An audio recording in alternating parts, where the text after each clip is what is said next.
kahambeksan polo marto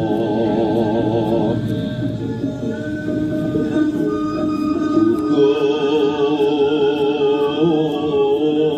pandito kesempat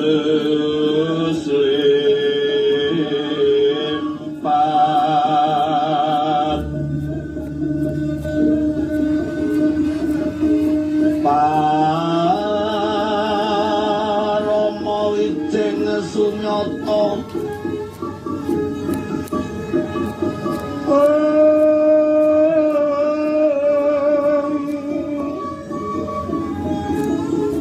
mengkuliring kasujanan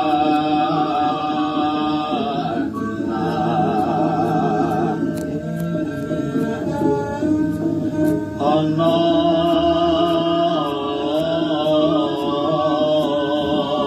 memayuyun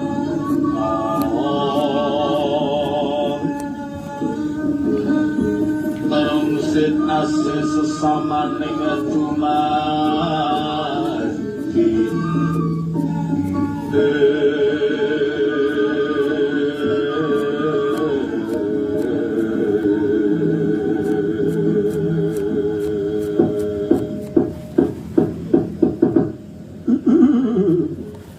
kadangku wong denok wong debleng wong ayu sing dak tresnani opil kakang begawan kakang iya kapriye lah yen kaya ngono ki rego adem pamikirku nanging yen pinuju kaya wingi-wingi njo atiku krasa ra kepenak anane ning nelongso kakang begawan kakang yo duweni panelongso kang kapriye di